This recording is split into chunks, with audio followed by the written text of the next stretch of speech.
말씀의 제목입니다. 한번 따라해 주시겠어요? 예배 성공자가 되라. 네.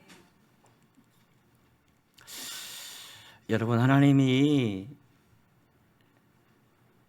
찾으시는 사람은 어떤 사람일까요?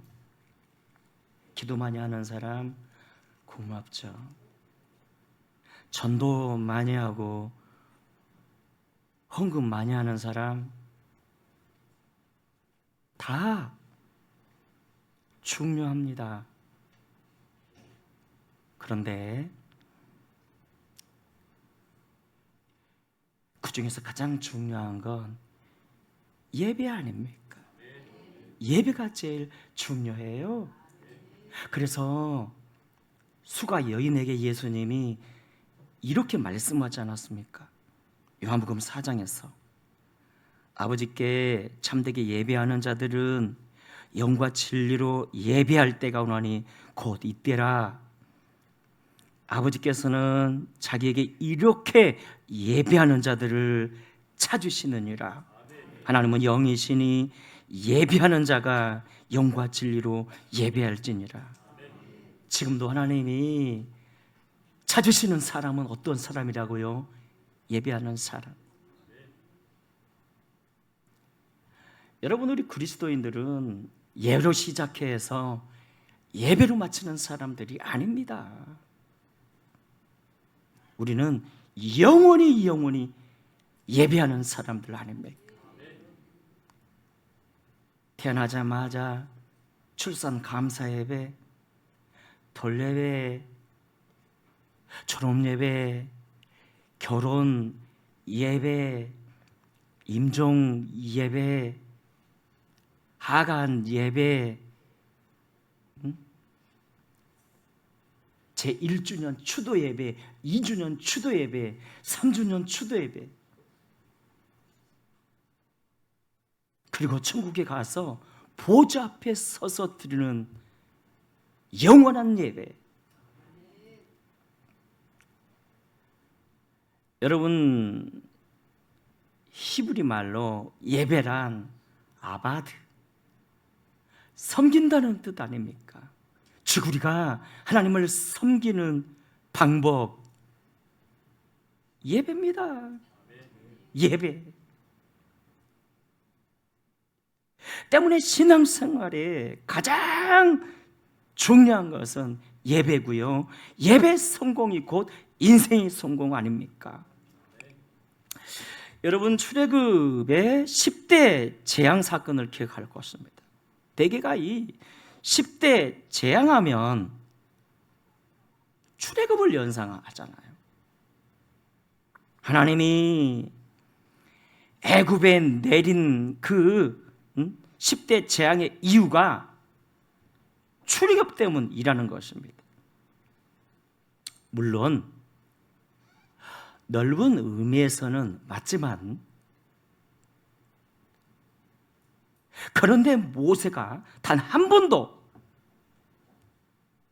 백성의 해방을 위해서 재앙을 내려달라 기도한 적 없어요. 단 한 번도.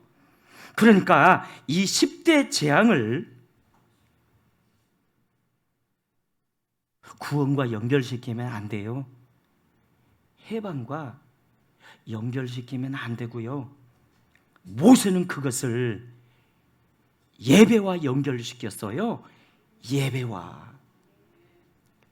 여러분, 구약 시대 때는 성막에서 짐승의 피로 제사 드렸고요. 신약에서는 예수님의 피로 교회에서 예배 드리고 있어요. 구약에서는 짐승의 피로 제사를, 신약에서는 예수님의 피로 예배를. 그래서 피가 너무너무 중요해요. 자, 그렇다면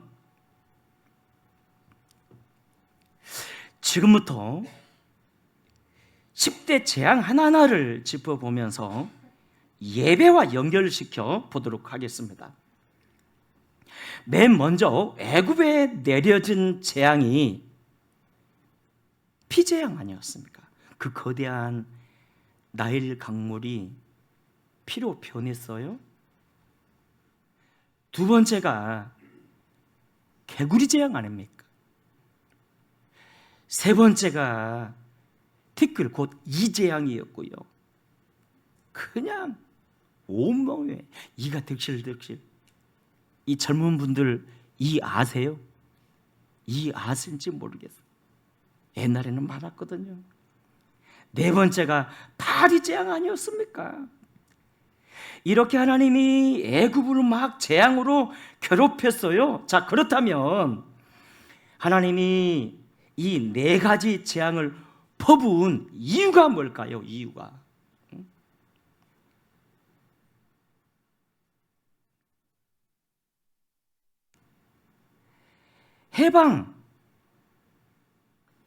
해방시켜달라는 게 아니었어요. 모세는 단 한 번도 해방을 요구하지 않았습니다. 그렇다면 무엇을 요구했을까? 아바드, 제사 아니었습니까? 제사. 우리가 가서 우리 하나님 여호와께 제사 드리도록 허락해 주세요. 제사를 요구했어요. 여러분, 출애굽기 7장 16절에서 하나님이 모세를 통해서 바로에게 이렇게 말씀하셔요. 내 백성을 보내라. 그들이 나를 섬길 것이라. 그런데 여기뿐만 아니라 8장 1, 2절에도 8장 20절에도 그리고 여러 곳에서 말씀하십니다. 내 백성을 보내라. 그들이 나를 섬길 것이다. 이 섬긴다, 아바드, 예배한다는 뜻이에요. 그러니까 바로야, 내 백성을 보내라. 그들이 나를 예배할 것이다. 와, 하나님이 네 가지 재앙을 퍼부은 이유가 뭐라고요? 예배라는 거예요. 내 백성을 보내라. 그들이 나를 예배할 것이다 말씀하시는데, 그러자 사탄을 상징하는 바로의 1차적인 말이 8장 25절에 나옵니다. 너희는 광야로 가지 말고 이 땅에서 예배하라. 바로가 말합니다. 야, 그렇다면 너희가 광야로 가지 말고 여기서 예배해.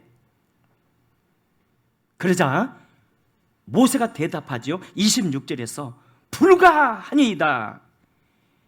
애굽인의 목전에서 예배하는 걸 여호와께서 싫어하시니이다. 27절에 우리가 살 길쯤 광야로 가서 우리 하나님 여호와께 제사를 드리리이다. 자, 바로는 여기서 예배드려. 그런데 모세는 하나님의 명령이야. 3일 길 광야로 가서 예배드릴 거야.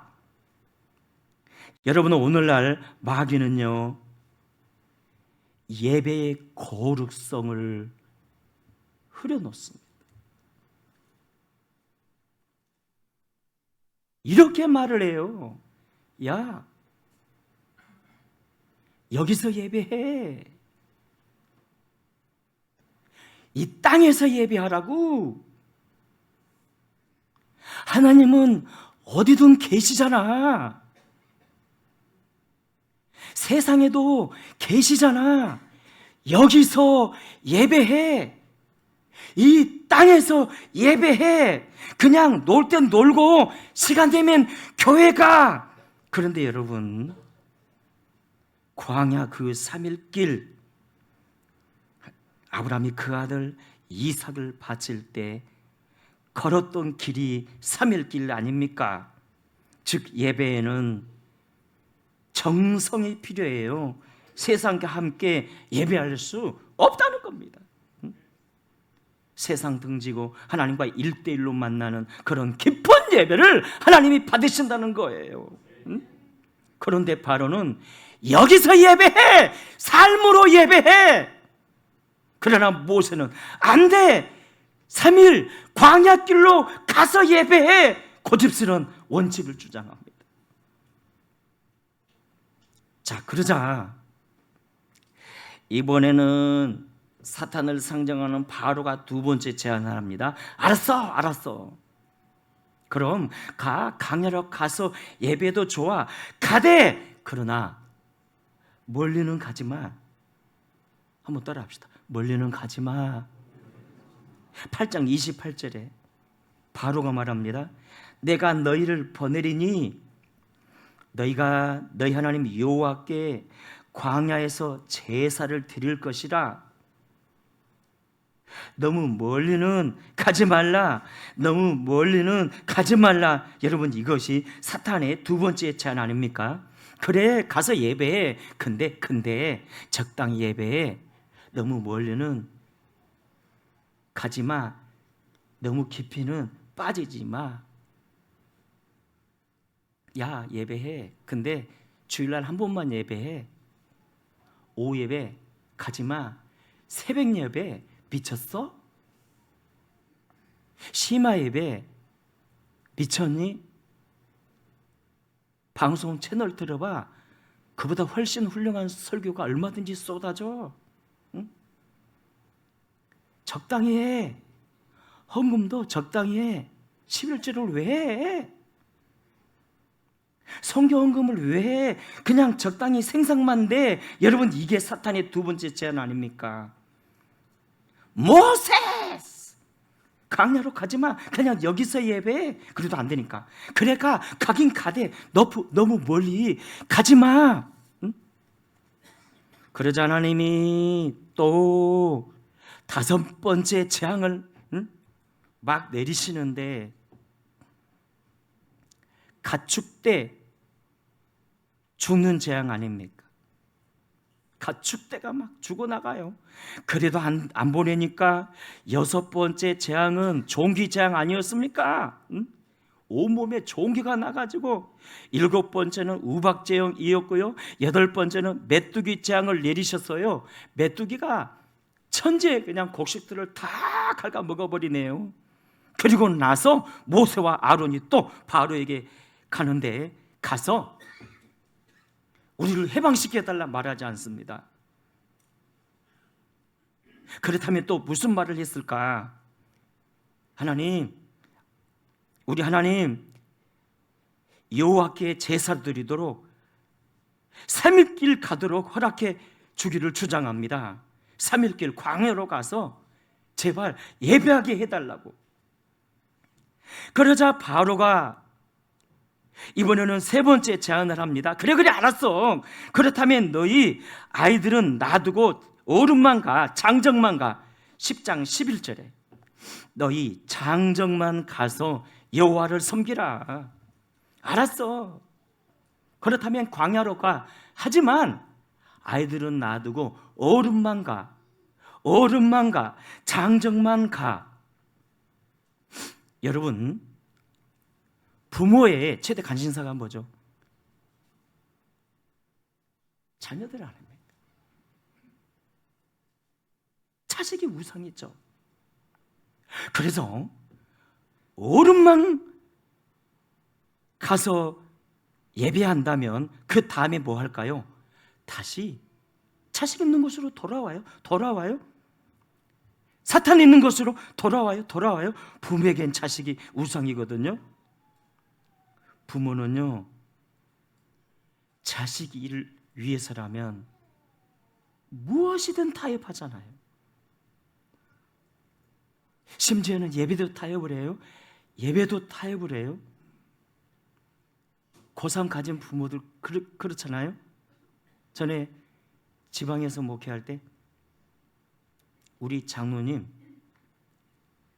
참 멋진 장로님이신데, 전도사님 이해해 주세요. 내 아들 좋은 대학 가야 돼요 해서 고3 때는 교회에 안 나가는 거 이해해 달라는 거죠. 응? 여러분, 부모는요, 자식을 위해서라면 무엇이든 타협해요. 응? 언젠가 우리 교회에 새 가족이 예배 드리다가 은혜를 받았어요. 그래서 새벽 예배까지 나오는데 문제는 막 성장하다 보면 사탄이가 그럴듯한 제안을 해요. 남편이가 이렇게 제안하더랍니다. 여보, 우리 아이들 어릴 때 여행 가야 돼. 그래서 한 달에 2번씩 줄 빼먹어. 나랑 같이 여행 가주면 내가 2번씩 교회 가줄게. 그래서 이분이 구역장님에게 이제 상담을 하는데 구역장님이 말합니다. 주님의 응답인지 몰라요. 남편 구원을 위해서 한 달에 2번씩 여행 가세요. 그래서 이제 확신을 가지고 간 거예요. 그리고 남편도 한두 달 1번 혹은 2번씩 교회로 와주더라고요. 6개월, 한 3, 4개월쯤 되니까 잘 안 나오더니 6개월쯤 지나니까 한 번도 안 나오고 1년쯤 되었을까요? 부부와 아이들까지도 안 나와요. 자식들까지. 그 후로 만났는데 목사님 말씀이 들어오지도 않고요. 이제 예배 드리기도 이상하게 사모하는 마음도 사라졌고요. 기억하십시오. 촛대가 옮겨졌다는 건 바로 그런 뜻이에요. 촛대가 옮겨졌다는 것. 그래서 지금도 사탄이가 이렇게 말해요. 아이들은 놔두고 어른만 가, 장정만 가. 그러나 모세가 말합니다. 안 돼, 아이들과 함께 가서 예배해야 돼. 무슨 뜻입니까? 예배를 위해서라면 그 무엇과도 타협해서는 안 된다는 거예요. 장정만 가. 그러나 모세가 안 된다고 했더니 그 다음 바로가 4번째 제안을 주는데, 그래? 그렇다면 좋아. 아이들도 데려가. 하지만 너희 소와 양은 두고 가. 출애굽기 10장 24절 봐주세요. 바로가 모세를 불러 이르되 너희는 가서 여호와를 섬기되 너희 양과 소는 머물러 두고, 그래 너희 자녀들도 데려가. 하지만 양과 소는 그대로 놔두고 가. 여러분, 여기 소와 양은 두고 가 무슨 뜻인지 아세요? 여기에는 3가지 의미가 있는데요. 첫째, 사탄은 오늘날 우리에게 피 없는 제사를 원한다는 겁니다. 그래, 양과 소는 끌고 가지 마. 예배 드려. 하지만 피 없이 드려. 양과 소를 끌고 가지 말란 것은요, 피 없이 제사라는 것입니다. 여러분, 구약은 성막에서 짐승의 피로 제사 드렸고요, 신약에는 교회에서 누구 피로? 예수님의 피로 예배하지 않습니까? 여기 공통된 단어가 피지요, 피. 우리 기독교의 핵심은 피 아닙니까? 피. 우리 주님 피로써 우리의 죄를 정결케 하셨죠. 나의 죄를 씻기는 예수의 피밖에 없네. 피가 너무너무 중요해요. 스펄전 목사님이 섬기는 교회에 한 성도님이 멀리 이사를 이렇게 가면서 묻더랍니다. 목사님, 이사 가서 어떤 교회를 다녀야 할까요? 목사님이 이렇게 대답하더랍니다. 설교 들어보고 예수 피설교 많이 하는 교회를 다니십시오. 피설교하는 교회가 진짜 교회입니다. 그런 교회가 좋은 교회입니다. 여러분, 오늘날 마귀는요, 피 없이 예배라고 제안합니다. 그리고 둘째, 오늘날 사탄이는 양과 소를 끌고 가지 말라 하는데, 양과 소를 끌고 가지 말라는 것은요, 불 없이 예배하라는 제안입니다. 여러분, 양과 소가 없다면 불도 필요가 없지요. 그래서 제단에는 양과 소의 제물이 올려졌고 반드시 불로 태워서 향기로운 제사가 되게 했어요. 만약에 불이 없다면 그건 예배가 아닙니다. 그래서 신약에서도 교회가 처음 시작될 때 위로부터 성령의 불이 임하지 않았습니까? 여러분, 예배는요, 불이 있어야 합니다. 오늘날 교회 공동체는요, 뜨거워야 됩니다. 기도가 뜨거워야 되고요, 말씀도 뜨거워야 되고요, 예배도 뜨거워야 합니다. 할렐루야! 끝으로 세 번째, 바로가 양과 소를 가져가지 말라는 것은요, 정성 없는 예배를 드리라는 제안합니다. 야, 너희 양과 소를 가져가지 말고 제사해. 즉, 지금도 사탄이는요, 정성 없는 예배를 원한다는 거예요. 헌신 없는 예배. 따라합시다. 헌신 없는 예배. 여러분요, 양과 소는 제물이잖아요. 모든 예배에 예수 그리스도가 제물이 되시지만, 그럼에도 이 땅을 살아가는 저와 여러분에게는 예물입니다. 헌금이 예물입니다. 기억하십시오. 헌신 없는 예배는요, 하나님이 받지 않으세요. 콩 심은 데 콩 나고 팥 심은 데 팥 나듯이 하나님께 드리는 헌금은 심는 것과 같습니다. 심어야 나고요, 복을 받습니다. 그런데 사탄이는 거꾸로 말을 해요. 야, 광야로 가지 마. 여기서 예배해. 너무 멀리 가지 마. 오름만 가서 예배해. 아이는 데려가지 마. 양과 소는 끌고 가지 마. 즉, 피 없는 예배드려. 불 없는 예배드려. 정성 없는 예배드려. 그래서 하나님이 10번째 재앙으로 애굽 장자를 다 죽이는 재앙을 퍼붓는데, 드디어 바로가 말하지 않았습니까? 출애굽기 12장 32절에 그래, 너희 말대로 해. 너희 양과 소를 모두 몰고 가. 하나님께 예배해. 그래서 모세가 백성들을 데리고 3일길 나아가 하나님께 제사할 때 어떤 일이 벌어졌죠? 종살이 400년의 고통에서 해방되지 않았습니까? 즉, 그들이 예배가 회복되니까요, 400년간의 기도 제목이 이루어졌어요. 와, 예배가 회복되니까 인생의 문제도 회복되어지네요. 그래서 예배의 성공자가 인생의 성공자라는 겁니다. 우리 크게 한번 따라합시다. 예배의 성공자가 인생의 성공자입니다. 할렐루야! 그렇습니다. 때문에 여러분, 할 수 있거든 오후 예배 도전해 보시고요, 심야 예배 도전해 보시고요, 새벽 예배 도전해 보시고요. 가장 맑고 이 신선한 은혜가 새벽에 내려지더라고요. 새벽에. 이제 말씀을 맺습니다. 사랑하는 여러분, 우리 삶에서 예배가 제일 중요해요. 아브라함 봐보십시오. 거처를 옮길 때마다 하나님께 예배했고요, 노아 봐보십시오. 방주에서 나와 가장 힘들고 지칠 때도 예배를 놓치지 않았다는 거예요. 예배의 성공자가 인생의 성공자 되거든요. 예배로 승리하는 저와 여러분 되시기를 축원합니다.